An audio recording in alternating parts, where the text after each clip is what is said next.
Leviticus chapter 11. The Lord spoke again to Moses and to Aaron, saying to them, Speak to the sons of Israel, saying, These are the creatures which you may eat from all the animals that are on the earth. Whatever divides a hoof, thus making split hooves, and chews the cud among the animals, that you may eat. Nevertheless, you are not to eat of these, among those which chew the cud, or among those which divide the hoof.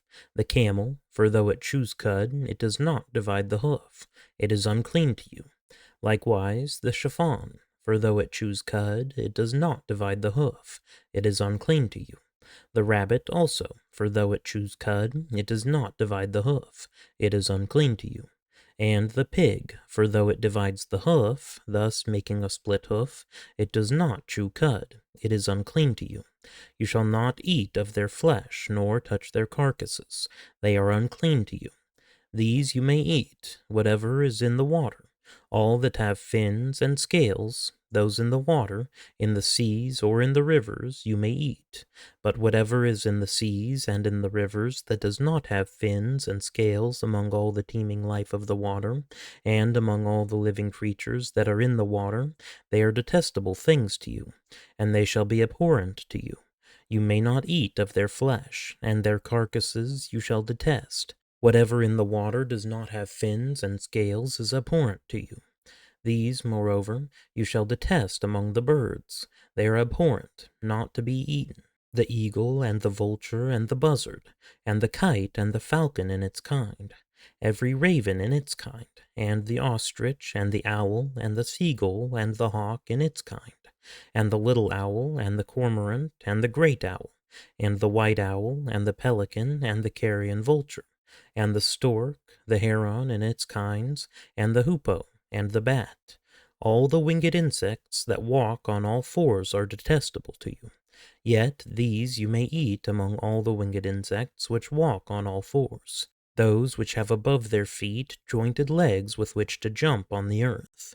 These of them you may eat, the locust in its kinds, and the devastating locust in its kinds, and the cricket in its kinds, and the grasshopper in its kinds. But all other winged insects which are four-footed are detestable to you. By these, moreover, you will be made unclean. Whoever touches their carcasses becomes unclean until evening, and whoever picks up any of their carcasses shall wash his clothes and be unclean until evening. Concerning all the animals which divide the hoof, but do not make a split hoof, or which do not chew cud, they are unclean to you. Whoever touches them becomes unclean.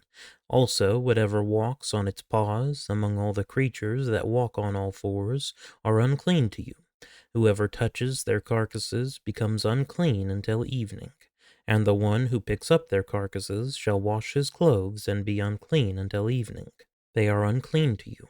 Now these are to you the unclean among the swarming things which swarm on the earth, the mole, and the mouse, and the great lizard in its kinds, and the gecko, and the crocodile, and the lizard, and the sand reptile, and the chameleon. These are to you the unclean among all the swarming things. Whoever touches them when they are dead becomes unclean until evening. Also, anything on which one of them may fall when they are dead becomes unclean, including any wooden article, or clothing, or a skin, or a sack, any article of which use is made. It shall be put in the water and be unclean until evening. Then it becomes clean. As for any earthenware vessel into which one of them may fall, whatever is in it becomes unclean, and you shall break the vessel. Any of the food which may be eaten, on which water comes, shall become unclean, and any liquid which may be drunk in every vessel shall become unclean. Everything, moreover, on which part of their carcass may fall becomes unclean. An oven or a stove shall be smashed.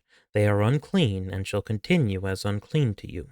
Nevertheless, a spring or a cistern collecting water shall be clean, though the one who touches their carcass shall be unclean. If a part of their carcass falls on any seed for sowing which is to be sown, it is clean. Though if water is put on the seed, and a part of their carcass falls on it, it is unclean to you. Also, if one of the animals dies which you have for food, the one who touches its carcass becomes unclean until evening. He too, who eats some of its carcass, shall wash his clothes and be unclean until evening. And the one who picks up its carcass shall wash his clothes and be unclean until evening. Now every swarming thing that swarms on the earth is detestable, not to be eaten. Whatever crawls on its belly, and whatever walks on all fours, whatever has many feet, in respect to every swarming thing that swarms on the earth, you shall not eat them, for they are detestable. Do not render yourselves detestable through any of the swarming things that swarm, and you shall not make yourselves unclean with them, so that you become unclean. For I am the Lord your God. Consecrate yourselves, therefore, and be holy, for I am holy.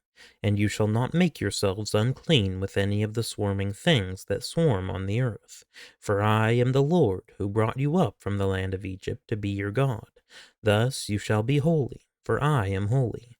This is the law regarding the animal and the bird, and every living thing that moves in the waters, and everything that swarms on the earth, to make a distinction between the unclean and the clean, and between the edible creature and the creature which is not to be eaten.